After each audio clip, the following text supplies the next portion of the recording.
Okay. you want to join. Oh, I'm live. Did it to me.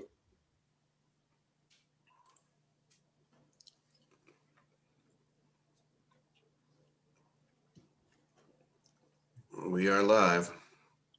Thank you, Larry.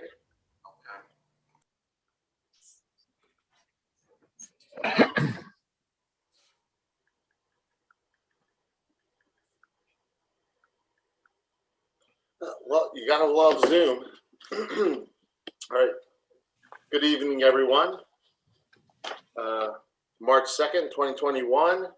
Tonight's Public Works Committee meeting. It's live and open at 7:05. We have with us tonight. Do you mind if I don't do a roll and just announce? Is everybody okay with that? I'm seeing some thumbs up. I'm all right with that.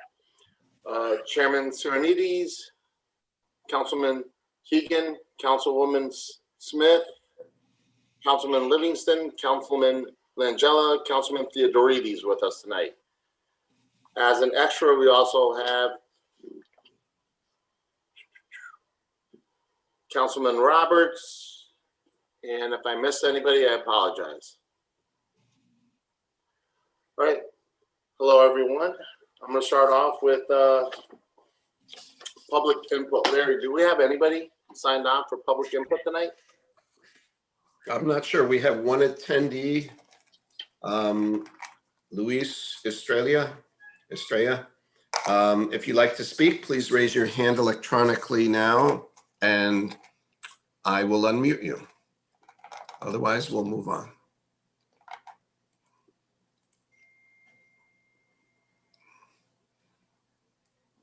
I don't see anyone, Chairman. All right, thank you, Larry. Thank you very much. Let's see. I don't see anyone on my email stream either. Does any other council person have a comment or addition for public participation? I don't see it. Okay, so I'm gonna close public input. Moving on to new business. I apologize. Okay, so Councilwoman Young is not going to join us tonight. So moving on, new business, item number 1, approve the minutes of the Public Works Committee meeting of Tuesday, February 2nd, 2021. Would anyone like to move that? Thank you, Mr. Livingston. Are there any corrections, additions, changes? Seeing none, all in favor? Aye. Mr. Theodorides? Yes. It's unanimous. Item number 2, authorize the mayor, Harry W. Rilling, to enter into a subordination agreement with Head of the Harbor South LLC per terms of the memorandum of Assistant Corporation Counsel Darren I. Callahan dated February 26, 2021. Who would like to move the item? Thank you, Mrs. Smith. Well, we have Darren with us tonight. He's going to speak a little bit on that. Great, thank you, Councilman and all council members. So can everyone hear me okay? All right, great. So with us tonight is Alan Weber, who's the CFO of the owner of the property, Head of the Harbor South LLC, and Head of the Harbor's Council, Mark Zimmerman, who's with Updike Kelly and Spalacy, who's also an environmental attorney. The issue is really an environmental issue. Also with us tonight, as you already know, is Anthony Carr and Vanessa Valadares, who I've been coordinating with regarding this matter, and our retained outside counsel, environmental counsel, who's Ann Catino with Halloran and Sage, who I'll call him the applicant for lack of a better term, but Head of the Harbor is they represent the city, but Head of the Harbor actually is incurring the cost before. So the city's not even incurring the cost here. So if it's okay with the council members, I think what I'd like to do, in fairness to Head of the Harbor, is allow them an opportunity to present what it is they're requesting from the city. And then I'm happy, and Ann is available to answer any questions that, legal questions or background questions that the council has, as well as Anthony and Vanessa. That's okay. All right. I'm okay with that, as long as all the other members are okay. Let's listen to the presentation, and then afterwards, any comments, questions, please feel free. Great. Well, thank you. And so, Attorney Zimmerman, would you like to provide a presentation? Sure. Thank you for giving us the opportunity and hearing us tonight. As you all probably know, our client, Head of the Harbor, has redeveloped that Smith Street property. I understand it's quite a nice redevelopment project for the city of Norwalk. In connection with that redevelopment, there was some environmental issues that we had to deal with on the site, some of which have been dealt with. And really the last remaining issue we need to get is what they call an environmental land use restriction on the property. And what that is basically it restricts certain portions of the property depending on what material might have been left on site in connection with the redevelopment. So at this site, and I understand through much of Norwalk, there's a lot of what's referred to as like coal ash fill material that was left on the site. So what Head of the Harbor did here was they, in connection with the remediation, they're requesting from DEP what's called an environmental land use restriction. And with respect to the area that affects the city, there's the area where your sewer line runs. So what we are proposing is there is some believed to be contaminated material in the area of your sewer line, which the DEP regulations allowed Head of the Harbor to keep in place. And basically it's capped. So the environmental land use restriction that we're requesting from DEP would provide that the material beneath that cap cannot be disturbed without complying with the ELUR and without getting DEP permission to do so. So again, this is all in accordance with DEP regulations. And in connection with obtaining an ELUR, we need to get, anybody that has an interest in that restricted area, they have to agree to subordinate their interest to the requirements of the ELUR. So in this case, we had to go to Head of the Harbor's lender. They had to agree to subordinate their mortgage to the ELUR.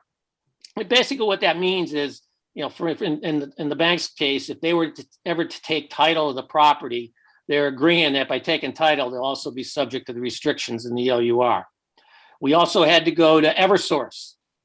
Eversource has utility lines running through there, and they had to agree that if they go in there for some reason to perform maintenance or repairs on their utility line, that they will comply with the requirements of the ELUR. That being, they're going to have a plan in place to go in there and make those repairs, go to DEP, get permission to do so. Both Eversource and the bank have already agreed and signed off on the ELUR, on the subordination. And that's what we're asking for of the city. It's a subordination agreement that says, if the city ever goes and makes a repair or replacement of its sewer line, that you would agree that to comply with the requirements set forth in the ELUR.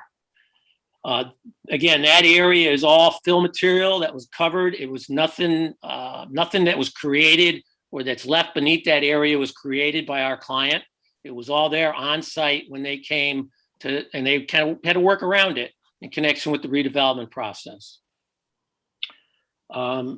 So as far as we know, there's been testing in that area for VOCs and other contaminants. Nothing's been found.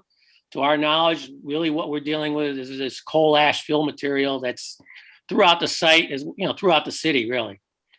So that's pretty much a summary of what we're asking for, and we're certainly available to answer any questions anybody has. Mr. Livingston. Thank you. So just to be clear, so this is because we have an easement for a sewer line, is that what you said? Yes, Okay, and that's all this relates to, that easement, right? yes. And this may be a question for the folks at DPW. So we need to do something to that sewer line. We have to comply with these restrictions, the deep restrictions, correct? Whatever they may be. Is that Yes. right? Well, yeah, if you're gonna disturb the area that's capped by the EWR, you need to come up with a plan to do so and basically get DEP permission to do so. And basically what your plan would say is if we're disturbing of any of this contaminated material, we're gonna handle it properly. Right, okay, so then the question is DPW is, how do you guys feel about it? I can go with Anthony. Do you want that I start? Vanessa, sure. I'll just add in real quick though, Tom, that we have no objection to the request. We have been working with the engineers, at Mr. Weber and his team and his construction engineer. We most recently had a meeting last week, virtual, with Attorney Callahan and the Scala staff. And we have no objection, since what we are requiring them to do ultimately, without getting into so much of the details, is install 2 additional sanitary sewer manholes over their laterals. And again, the laterals are the pipe that goes from the building to the main, so that we have access in the future to complete sanitary sewer pipelining, which we're currently doing throughout the city. But, and again, the cured in place pipelining is when they basically put a liner or a sock, an inside out sock that has glue on the outside, and you push the liner through the pipe and it sticks to the existing pipe. And then you basically have a brand new pipe when the liner hardens. So we're going to have access to do that. That was our primary concern. We also needed the sewer manholes too, so that when they do the lining, the contractor will have to bypass the sewage flow that's exiting their buildings and to a point downstream. So what these manholes will allow the contractor to do is put their nozzle down there, take the flow that's coming out of the buildings, pump it to a downstream manhole, while we can effectively line our 36-inch sanitary sewer pipe that runs through that area. So the applicant and the engineer have devised a plan that's still obviously not finalized yet, but pending our approval to install 2 sanitary sewer manholes. So the short answer is we have no objection, and we are currently working with their team for the proposal, which I believe everybody's on the same page and in agreement over. Yeah, and so in effect, Anthony, what you're saying is with these 2 manhole covers and any other improvements like that, it's going to minimize your need to disrupt the land, right? Correct. So, Correct. So that's what we try to do. We look at the map. Our first approach was, is there any potential that we need to access that parcel? That was our first thought. So then we saw that, yes, we have an easement there. So we may need eventually, if there is a problem on that pipe, we may need to access, right? So what we can do for that pipe to have a very long lifespan, that we don't need to do it. We said we will need to line that pipe. If we line that pipe, that will give us another 20, 30 years that we don't need to worry about it. So what we are asking them to do is that they will provide these manholes that will help us to be able to line our drainage system, our sewers, whenever we want, without having to dig. And that will increase the lifespan of that pipe, and we believe that we don't need to trench there for a while. That's the approach. Just more questions. So are we lining it as part of a normal process we're doing throughout the city, or is this something doing special? Correct. Yeah, Yes. yes. Yeah, we have that pipe. We have those segments of pipe scored and inspected, and the pipe is reaching within the next few years its useful life. And with the liner, we'll buy at least between 30 and 50 years. But that is slated for lining. WPCA and Suez have inspected it. It's been on our lining list from actually predating Suez when OMI was here as the contract operator. So yeah, that work was going to happen anyway. So we're just setting ourselves up for success, saying, okay, look, we want the least intrusive methods possible. Let's put the manholes there. Oh, obviously, 2 of the manholes serve a double purpose.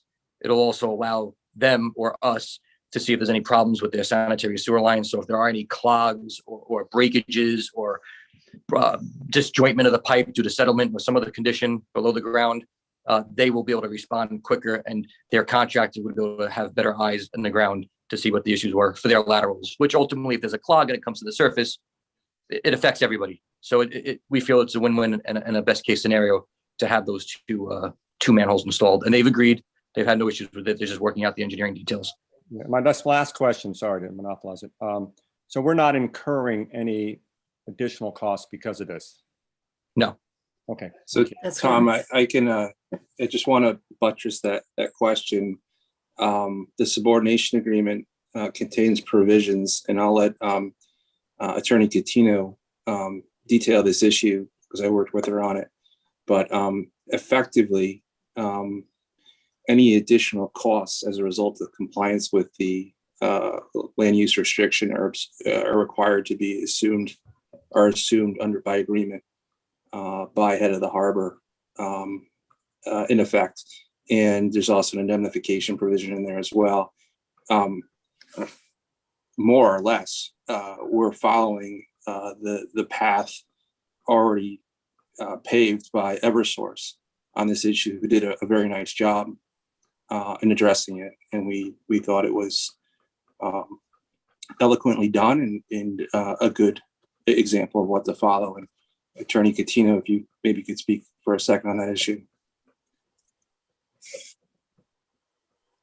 Sure. Thank you, Attorney Callahan. Good evening, everyone. I think Darren actually explained it very well. We're not charting new ground here. This is what head of the harbor is seeking is a completely standard remedial method for dealing with particularly fill material and coal ash.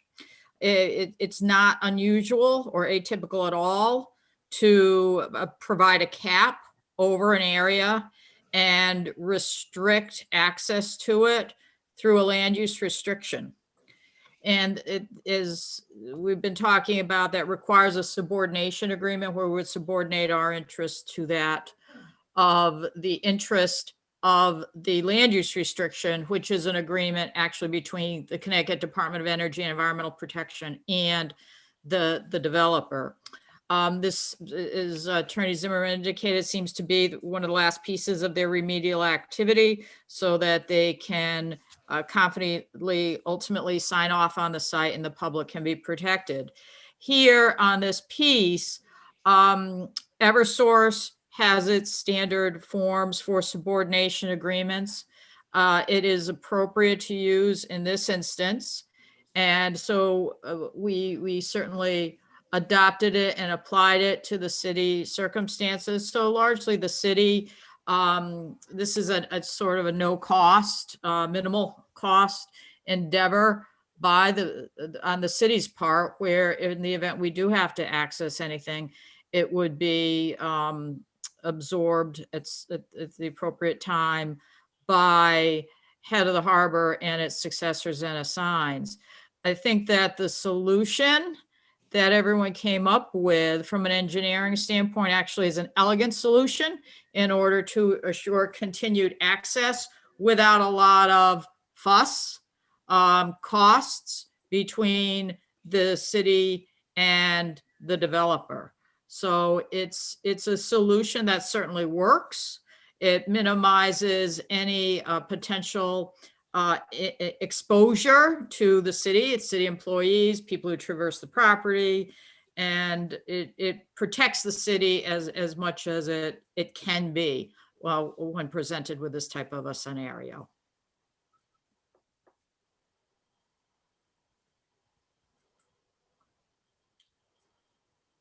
Any other questions? I'm just gonna repeat Tom's question.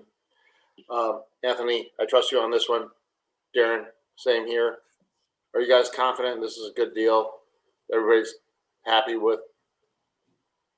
Yes, myself and the city engineer and Darren has done a fantastic job I mean, this was really, it's a really complicated item that far surpasses the engineering pay grade. Darren's made it look very easy. He's worked with their team countless hours. He's guided me personally, I know Vanessa too, through the process, explaining just from what the very acronym is of an ELR. You know, we've learned there's a lot of different elements of this endeavor, but Darren's done a fantastic job, and we thank him and commend him for his efforts too. But yes, Mr. Chairman, myself and the city engineer are very comfortable with the proposal. Yeah, no, Councilman Cerny's, it's a very appropriate and reasonable request, and it's supported by the law department. I would just like to note that Ralph Kolb from the WPCA contributed integrally to this and came up with the concept of the private sewer, private manholes. And so I just wanted to give an attribute to him on that. Well, again, compliments, guys. I agree with you. I like the added sewer manholes. I like winding. As far as I'm concerned, I'm happy with it. Any other questions from the rest of the committee? All right. All in favor? Aye, Manny Langella. Mr. Theodorides? Yes. All right. It's unanimous. Thank you. Thank you very Thank you much. so much. We really appreciate you guys getting this on so quickly, and we'll get going on the work that we need to do. And I want to thank Darren and everybody else who's helped put this together. All right, we're going to hold you to it. All right, will do. Thank You're you. welcome. Don't Thank you, forget. Alan. Take care. Thank you, Mark. I'm Mark. Thank you for coming on. All right, bye, guys. Thank you. Take care. Have a good night. Thanks. Item number 3, authorize the mayor, Harry W. Rilling, to execute the First Amendment to the agreement between the city of Norwalk and Vanessa Hagen Rustling, Inc. for the design of the adaptive traffic signals of West Avenue for an amount not to exceed $7,000. Account noted. Would anyone like to move that? Thank you, Mr. Keegan. All right, open for discussion. All right, Anthony, you or Vanessa, who would like to give us a quick? Well, we have Mike Yosak, George, in this call, so he'll be happy to give an overall about the request. Right. Mr. Yosak, I know this is not new. We've been moving forward with adaptive traffic signals, so please bring everybody up to speed on this. Thank you, Chairman. We've been working on an adaptive traffic signal project on Upper West Avenue. We're entering a semi-final design phase, and as part of the semi-final design phase, there were some things that came up with the ADA accessibility there, the ramps that we have to do some improvements on. So that's what this amendment is for, to get the engineering done of those couple ramps so we could move this project forward. And hope to wrap this up in the next 2 months and advertise it.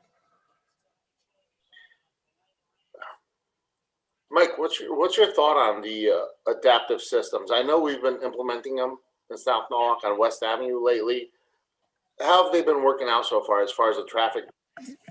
Right now, the only place we have them currently in operation is in front of the mall, from basically Gardner Street up to I-95.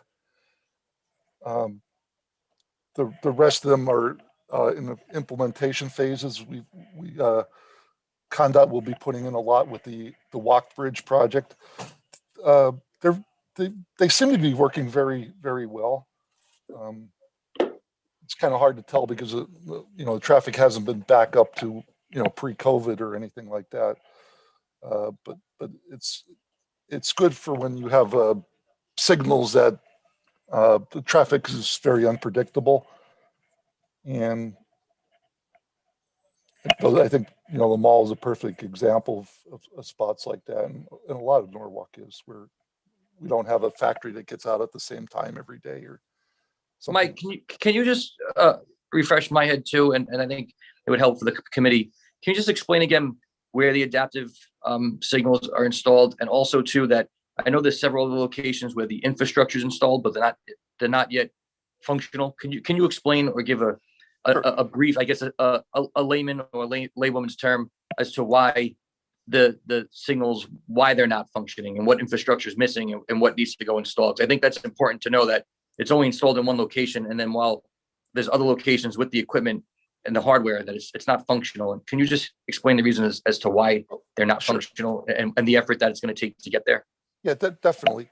Basically what happens is, like I said, in front of the mall, those 5 signals there, at Gardner, Reed, the mall driveway, and I-95 on ramp there northbound, and one actually after that, the front Route 7 ramp. They're adaptive. They were put in place about a year ago, or well, about a year and a half ago, as right before the mall opened. The rest of the adaptive signals, we would be putting them on Martin Luther King, North Main Street. Those are part of the Walk Bridge project, so those are not in place yet. They're working on the design of those. And last year, approximately last year, we had gotten a accident grant for the upper portion of West Avenue, and that's the part that's in design right now. So that'd be from Matthews Park up to Route 1, Belden Avenue and Cross Street. And that's currently in design. And then the next phase is we'll be looking at East Avenue later on as part of the East Avenue improvements. But that's a while off. So basically, infrastructure, they work on video detection. So you have to have enough cameras up to interpret the traffic, and it communicates with the controllers, telling you when vehicles are there, and that's basically a simple way that they operate. Okay. Any questions? Great. Well, Mike, from what I understand, this is what the city's planning on moving forward with on all the main avenues. Is that correct? Yes, it's not just the city. It's a national thing. FHWA highly recommends them. So, and they do work very well. It takes a little while to get them working. You have to play with the camera angles and stuff like that. But once you get them working, they work pretty well. And even with the current situation where obviously we have no idea how to track traffic at this point, because it's hit or miss depending on who's working, who's not working, I feel like you're still gathering data, and the system's at least trying to apprehend what's going to happen going forward, correct? That's it. It's kind of hard to project where, when traffic and how it'll come back, and but it seems to be picking up now, at least anecdotally on I-95 and everything. It seems to. Okay. Hopefully we're ahead of the game here then. Any other questions? Anybody? All right. Well, all in favor? Aye, Manny Langella. Thank you. Yes. It's unanimous. Thank you very much. Thank you.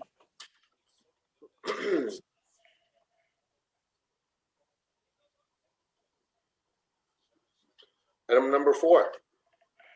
Authorize the mayor, Harry W. Rilling, to execute an agreement between the city of Norwalk and Fitzgerald Halliday, Inc. for the Norwalk Transportation Management Plan for an amount not to exceed $300,000. Accounts noted. Would anyone like to move that? Thank you, Mr. Livingston. Who would like to speak on that tonight? I guess I will, Chairman. Thank you, Mr. Yosak. You're up. Thank you. I don't know if many of you recall, but about 10 years ago, we did our first citywide traffic management plan. It was one of the first ones in the region. We had it most of it funded by the state, and out of it came a lot of good things. We redid the roadway design manual. We identified a lot of projects and we were able to obtain funding for those projects over the years. You know, the city is continually changing and growing, and it's about time to revisit it. Just like we revisit the plan of development every 10 years, we like to revisit this plan about every 10 years. So we put this out, and we're concentrating a little bit more on mobility for everyone. So not only looking at the designing roads for people, but looking at the transit aspects, the sidewalk aspects, of bicycling aspects, all those aspects of transportation. And so we interviewed consultants about a month and a half ago, I think it was. And we had selected Fitzgerald Halliday. And out of this, they'll be doing interactive presentations with various stakeholders, with departments and everyone over the next few months to get you know, perspective what you know, where Norwalk is with its traffic and where it needs to be. And we're also looking at those. I know there's some funding for last year's capital budget for sidewalks and some in Row 8 and on Hunt Street, and also Row 8 Avenue, and also sidewalks in George Street. So as part of that scope of work, they'll be looking at those projects as well. Thank you, Mike. Personally, I feel like that's kind of the direction we're heading in right now, especially with the current climate, with everything going on with COVID. People aren't really comfortable traveling in packs. I feel like more outdoor walking, possibly biking, and sidewalks are going to be key. What's your thoughts so far, Mike? What do you think the direction we're heading in as a city? I think as you found, a lot of people are walking. A lot of people are looking for other ways to get around, and I think sidewalks are, you know, pretty important. And there's been a lot of requests for them and a lot of demand. Any questions? I don't have a question. I just think it's a really good idea we're doing this. I mean, I think it's important to stay on top of this throughout the city. Things change, people change. I think, as you said, Mr. Chairman, a lot more walking going on, a lot more looking at that type of mobility. So I think it's a great thing we're doing.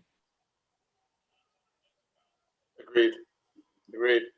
Any other comments? Ms. Smith? Sorry.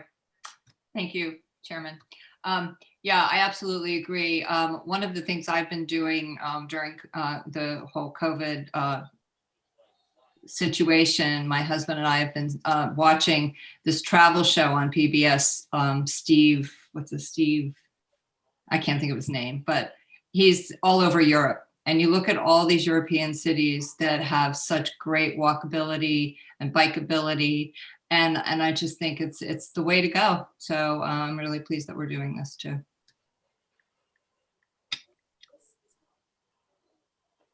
Any other comments, questions? Anyone? Right.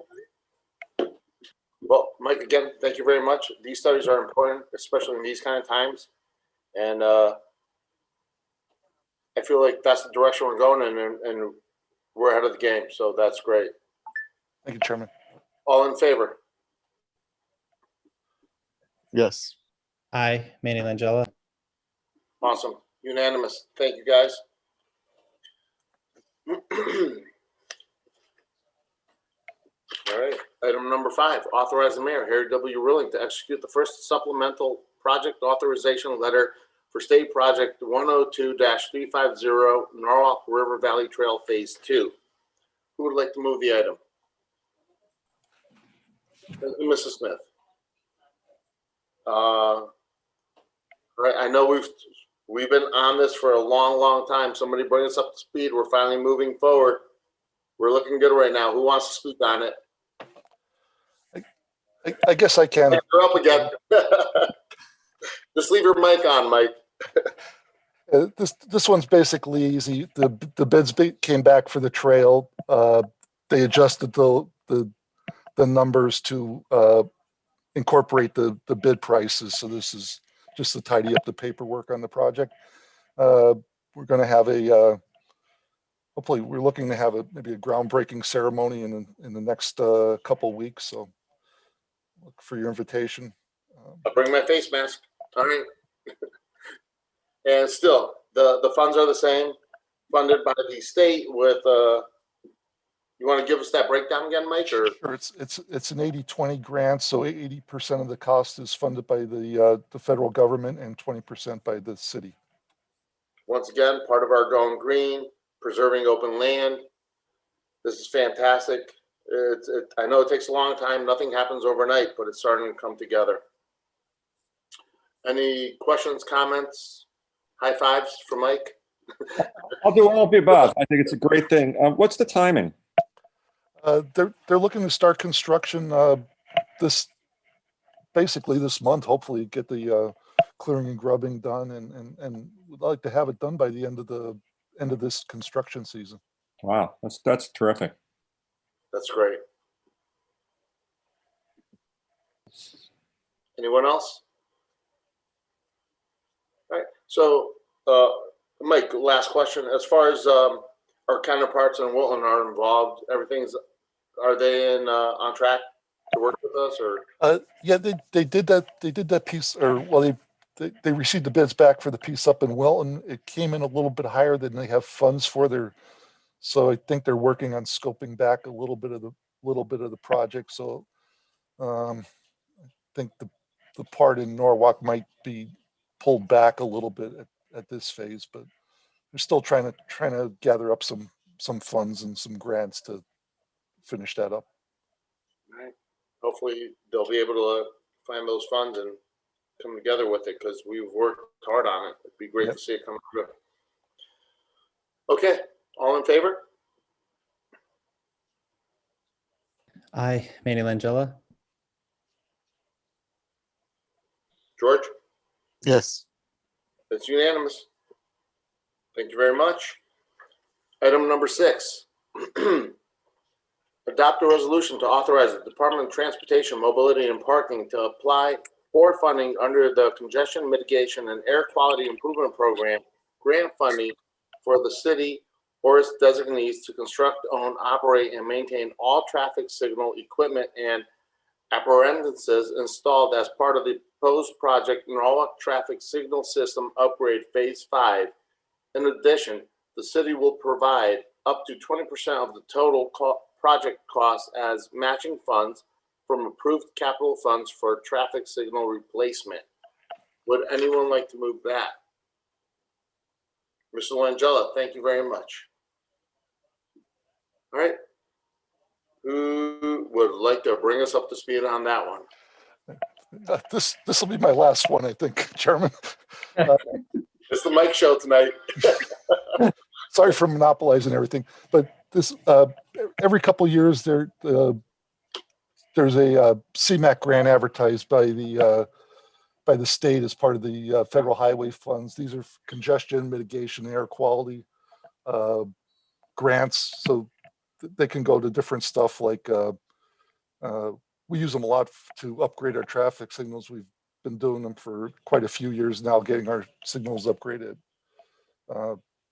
Mostly the federal government's cost rather than the city. So what we're asking here is for authorization to apply for a grant. There's no guarantee that we're going to get it. It's a very competitive grant, so but we do need to have a resolution that says we can apply for the grant. Mr. Livingston. Yeah, so Mike, is these for new traffic signals, or is this, looks like from the resolution, it could be, is it all the existing ones, or it's all new stuff? These would be all existing signals. So I'm not understanding them. Why would we buy our own signals? Basically, replacement of our older signals. So it's I see. Okay, it's an so upgrade planning to project. replace existing signals. Yes. Gotcha. Thanks.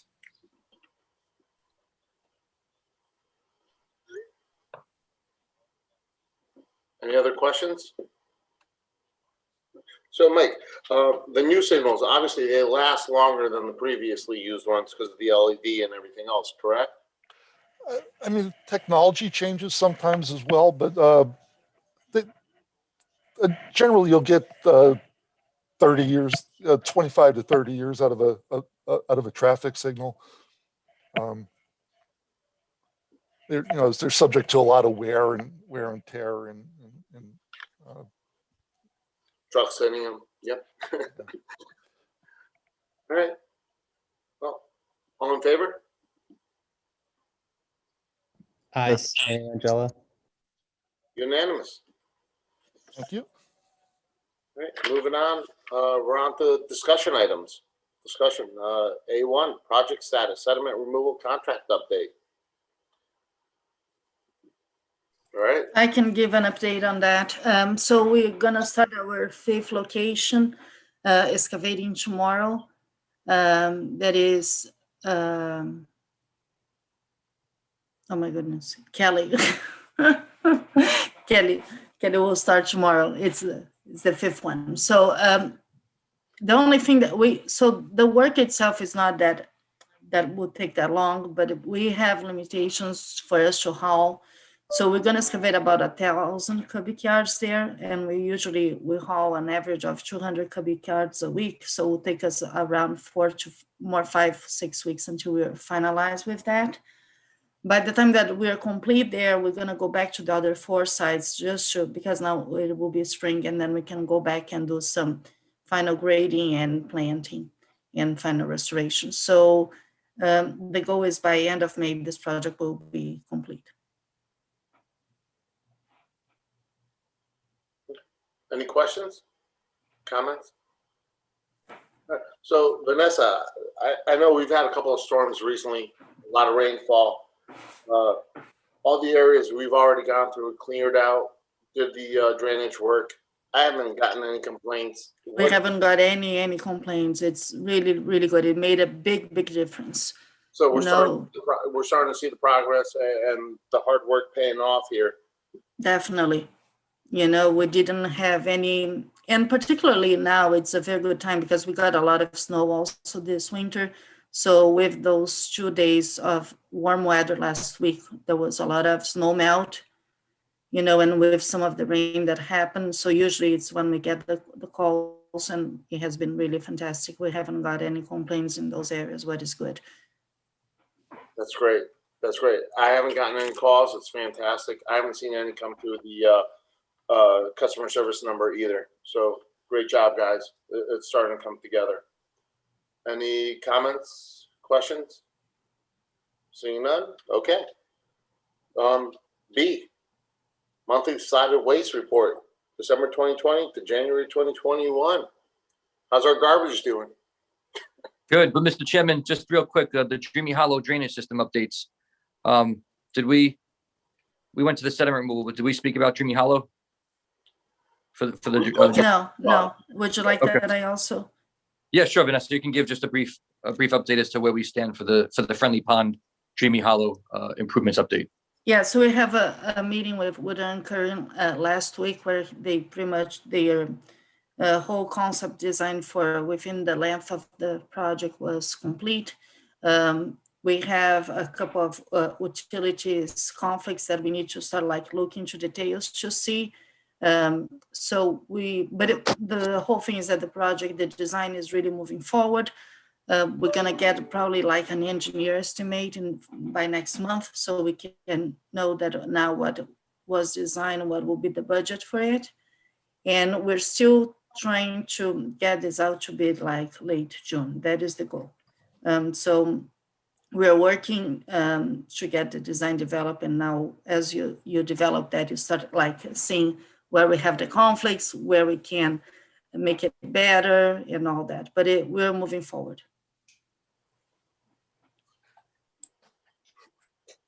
All right, Mr. Chairman, we're on now to the original item B for the monthly solid waste report. So interestingly enough, we were watching and we review these reports every month, and we were waiting for when the two curves would intersect versus we always reported every month that there's an increase in curbside garbage, an increase in MSW garbage, an increase in recycling, which is good, right? Which means an increase in revenue.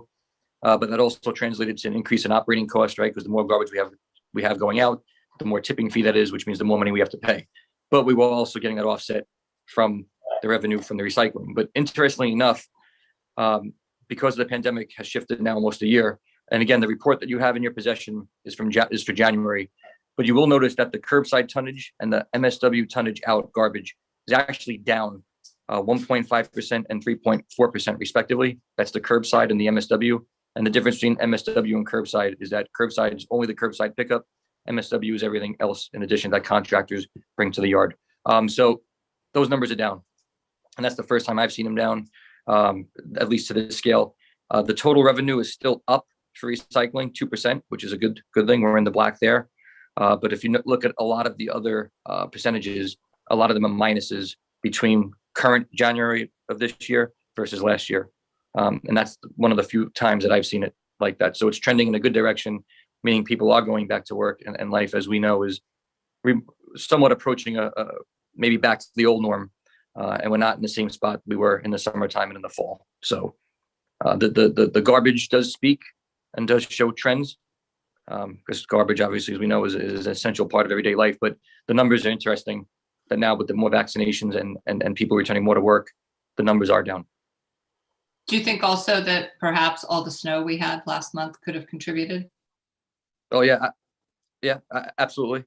It could have, absolutely. That's definitely a factor. We have nothing left to throw out. Right. Everybody everybody painted the house and did all the projects the first 6 months of the pandemic. But yeah, so the numbers are indicative. They have been changing a little bit each month, but over the last 2 months, I've seen the biggest change, which makes sense of what's going on, because more people are out of the house now, or slowly returning back to work. It's good to see everybody going back to work. That's awesome. Right. Life as we know. To your point, though, Mr. Carr, I know that the mayor announced that bulky pickup is going to start up again. You want to tell us a little bit about that too? Yes, bulky pickup, Yeah, I believe, resumes back March 10th. And that we are starting with the zone, which is considered the northeast part of Norwalk. So that's basically the area in between Route 1 and the Merritt. So it's that area up and down if you're looking at a map.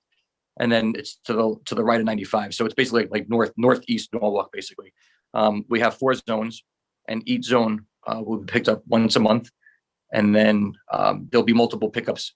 The website has the schedule, and the website has a map too that shows your address and which zone it correlates to. But I believe zone 1 will be picked up in March, zone 2, April, 3, May, and then so on and so forth. So there'll be two pickups a year, with 2 or 3 pickups, depending on how the math works out. But we are not picking up bulky collection in the months, I believe, of November to February due to the winter months, because you can get an early snowstorm in November. For sure, you can have a snowstorm in December, and obviously we could have snowstorms in February, as we've all experienced. So that was the reasoning to not having the program from November to February. But that information is on the website. So if there's any questions, you could look in the map, and you could also email myself, Chris Torrey, or Ms. Palladino. But we're excited. It's an important program. It's definitely one that was a pilot that has stayed around a long time. Most municipalities have it, and it's typically everywhere I've worked, including Norwalk. It's been a very well received initiative. So we will continue. On that note, I'm going to spin off a little bit to a problem we've had just recently last week. Anthony, you're familiar with this. Yes. A little bit of dumping that went on in South Norwalk. It's not uncommon. That problem's been, that area has actually been an ongoing problem. We've dealt with it in the past. Unfortunately, it's been about 3 years. So people forget that they got busted and it's not allowed. And here we are again. So again, thank you very much to you, Public Works, going out there, cleaning it up. It's one of those difficult times. Everybody's trying to save a little bit of money. We understand that, but you cannot dump in residential areas or city-owned areas. Hopefully, this bulky pickup is going to help stop that. But in the meantime, you can tell us a little bit about how we're going forward with that, Anthony, because I know you've been on the call, you've been on the email. Sure, It's Mr. not Chairman. hard to clean up with it, clean up the area. So please share Well, with us. I appreciate the history. You know, oftentimes too, some of these areas that are common historic problems that I'm not aware about in my 2 years here. Typically yourself or Mr. Torrey will have the background information. Usually it's happened before in the same location. But we did see the correspondence regarding the illegal dumping at Springwood Park. We being DPW operations has cleaned the road on the backside of Springwood Park behind Nathaniel Eli. We have cleaned all the debris there. It took a few hours, but operations has cleaned it up already. It's hard to, it really is one of the most challenging things to catch illegal dumping. I know police department has been successful with some of the security measures in other locations, and including nearby locations. Mr. Chairman, I'm sure you're familiar with that too. But we are going to install what they call a deer camera in the area. We want to be conscious of the neighborhood. We don't want anything intrusive, but we want something to provide a little bit of security. In coordination with PD, who would review the footage that we would send them, or they could potentially see on their own. We also are contemplating installing additional signage around the park, just to let them know the area is going to be surveilled. Again, that's a conceptual idea that hasn't been finalized yet, but these are the things that have started at the initial discussions with the police department, the superintendent of operations, the public works chairman. There's a lot of different ways you could slice this and a lot of different enforcement tactics that I've seen, but I think that the deer cam will be successful. It's been successful in other locations in the city. It doesn't give you that big brother type of government spy watching feel, but it does accomplish a lot though, just having the deer camera there. So we are exploring that option. And then obviously we're reactive to the needs of the community, and we did collect the illegal dumping that was placed in that area. It's unfortunate that people do that. I have the same problem in some locations in my municipality. There's just hot spots that people know about. And it's unfortunate, but we are doing what we can. And we will work with the neighborhood improvement program with Dave Shockley to help schedule maybe cleanups for that area, or even potentially to provide additional enforcement. So it's being looked at along with several other areas in the city. We only have so much staff and resources that we can dedicate at one time, but we understand this is very important. And like I said, we have cleaned up the area already, and we're looking at what we can do long-term to address this problem. So thank you, Mr. Chairman, for the background. I've already spoken to Deputy Chief Zecca and Deputy Chief Walsh. I know you have too, and everyone's aware of this, and PD is definitely looking for us for a little assistance as well. And we're more than happy to help. Mr. Keegan. Yeah, Chief Carr, bravo. I mean, I know a lot of people touched this, a lot of people knew about it, and I'm just very impressed how your department handled it. Thank you very much. Much appreciated. Very That's all true. I have. You're absolutely right. At the end of the day, it comes down to vigilant neighbors, vigilant residents, paying attention and helping out. We don't want to police the neighborhood. We don't want to put it under a spotlight and make people feel uncomfortable. It helps when the residents are involved.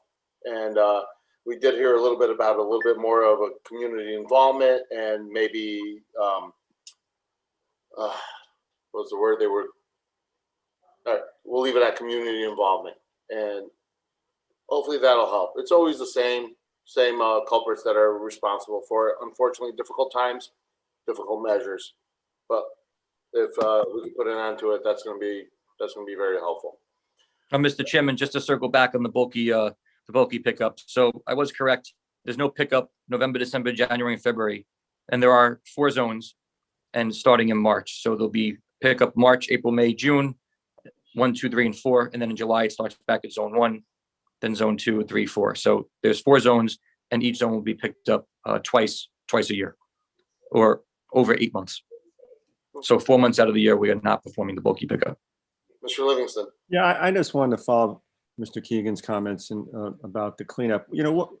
I'm always impressed with you guys. So leave that's a given. But what I was really impressed about this time is how quickly you responded. I mean, it wasn't a matter of, we'll look at it, and it sits around for a week or two. You guys were right on it, and I was very impressed by that, and I think the neighbors were as well. least what I heard. So, congratulations on that. That was big. Thank you. Thank you. As far as the bulky waste pickup goes, we'll put it on the website. We'll share it as council people with our residents and our constituents, just to let them know. All right, item number C, the fun part, snow removal. I think everybody's tired of snow. We're done with it. How do we do as a whole? Well, we did very well. I can give you just some stats to close out the meeting on a good note. So we had, excluding the February, so the numbers I'm going to provide are excluding the recent storm, excluding the February 18th storm, I should say, excuse me. So before February 18th, I think it was between December 1st and February 18th, but not including this February 18th event, we had 8 storm events. And that can be anywhere from ice to 1 inch of snow to 10 inches of snow. So an event is anytime we have to deploy resources to perform any type of snow removal operation, which may or may not include heavy duty plowing, could include salting, or it could include a combination of the two. So just to give some numbers, we have a annual salt budget of approximately $380,000. We have spent to date $236,000. So we're under budget there. And we have used about 2,050 tons of salt. We typically use 3,000 to 5,000 tons a year. And if you all recall, the winter was a little bit slow in the beginning, and it kind of came at us towards the end. So we are close to that 3,000 to 5,000 range. And again, that was only for storm events 1 through 8, not including the 218 storm. So we're about at that 3,000 mark. Our salt shed holds about 5,000 tons, and no need to ever worry. We always have salt, and we actually were ordering more salt before that recent 218 storm. So we always have a full shed practically. So we're very proactive there. Chris is very good at staying on top of that, along with his staff. And for overtime, we have an annual budget of $200,000 approximately, and we expended, again, excluding the 218 storm, everything before, we were at $220,000. So we were $20,000 over before the February 18th storm. So it's very expensive, especially the long duration events when you start running into overtime and whatnot, but we can't control that, unfortunately. But that's just a quick snapshot of where we're at. We'll probably be under with the salt, but over on the overtime. And again, these overtimes are just predictions and forecasts. The CFO and the mayor's office is very well aware that, if it comes down to it, we go in with a certain number, but if we need to go back for a special appropriation at the end to reconcile the overage, we certainly will. Any questions or comments? All right. Thank you, Anthony. Thank you to you and your staff, everybody, for their hard work. I know it's a difficult decision to make. Obviously, it's easy to sit on the couch and say, oh, maybe we don't send them out, maybe we do, but you guys are the ones that are responsible, and when the calls come in, you guys got to answer for it. So, now, Mr. Chairman, I'll tell you, it's always those calls that Chris and I are on, and my rule of thumb, I know he follows the same logic, is I rather be on the conservative side. And so there was one event where we ended up salting on a Saturday night and nothing happened, but I rather that than not salt, especially when we have plenty of salt, we have plenty of budget, we have the equipment, we have the manpower. I'd rather be conservative, because it takes one bad snowstorm to go on your public works record and you get a black mark for quite a long time. And those black marks are very hard to get off, because for the 99 snowstorms that you handled properly, everyone will remember that one for at least a good 5 years. So, I want the mayor to sleep comfortably at night, the administration, and obviously all the council members and the public. They're on it. Chris is fantastic with it. I'm very good with the forecasting as well, but Chris and the team there, I mean, they do the heavy. They're planning 72 plus hours out. So trucks have chains on them, trucks are loaded, they're checked, everything's working properly, which are all the things that if you don't do before the storm, can catch you flat-footed. So the most recent storm, if everyone remembers, it came in afternoon hours. The north part of Norwalk got hit very hard versus basically below 95 with the southern part. So we were plowing and we were pushing. And I'll give you an example. In White Plains, they were actually salting and plowing shortly after that snowstorm started. They got caught a little bit flat-footed. They were a little bit behind. And it's very easy to get caught behind if you're not on top of that forecast. You're not watching conditions, which could change. You saw the squall came in and left, and it left a lot of slushy material, and everything on the north part or the north half had to get pushed or plowed, because you couldn't leave it there because the temperatures were dropping at night. So, you get comfortable thinking the big storms are done, but those little ones can creep up on you. But I did want to say thank you to the chairman and thank you for all the council members. You're always very supportive. The text messages I get and the emails, whether they're compliments from you or compliments on behalf of your constituents, I share them with Chris Torrey and the staff, and that goes a long way. And after 48 hours of being there or being away from your family for 2 days, 1 day, you know, when they see compliments like that, which we typically, I'll forward them on the email, but they'll hang them on the boards downstairs for the staff. It means a lot. So it means a lot that I'm there. It means a lot hearing the compliments and the positive feedback from you. So it goes a long way. So I appreciate that. And I know they do too. Sir Langella. And for the record too, just wanted to say thank you again as well for all the comms that you send out too, keeping us informed. I mean, it works both ways. That definitely helps with our constituents. I had to pick my fiance up from work, and the roads were you guys are already out and about. So I mean, just that alone, the communication keeps us ahead of the game too, and keep it up. Your team does an amazing job. So everybody over the department, thank you again for Thank you. storms. It was like weekend after weekend. So I know it added up. Got a little rough. It got a little rough there for a while. But you guys did great. So thank you so much. And a lot of that's a product of all your hard work and all the Appreciate it. did. Thank you. So thank you. Anyone else? Any comments? I just have one last comment. I'm gonna thank Vanessa as well. I was just down Cove the other day for the food drive down at the beach that we do every Wednesday. I know Cove Avenue, First, Second, all that drainage work, everything that went on over there, that was an obstacle. We had a lot of complaints, but it looks beautiful. The work came along. A lot of the residents are really pleased with it. It was a bigger project than what you guys set off to start with, but it looks great and everybody's happy. The phone calls stopped coming in. Want to compliment you. Thank you very much. Again, Thank you. all the hard work pays off and it shows at the end of the day. I understand you guys get all the calls complaining, but you don't get any of the compliment calls at the end of the day. And the only real compliment is no calls. Right. Quiet. No calls. That's the real compliment, because everybody will call to complain, but nobody will call to compliment. So I was just down there the other day for the food drive, and the road was open, and it looks great over there. That's it. Just want my last part. Thank you, Mr. Chairman. Thank you. All right. So there's nothing else unless anybody else wants to add a comment, say something, compliment me. Anything? Well, we all agree you're great. Trying to steal their thunder, Chairman. All right. Well, thank you very much, everyone. Have a good night. Be safe, and see you soon. Yes, thank you. Stay safe, everyone. Take care. Thank you. Thanks, everyone. Bye. Good night.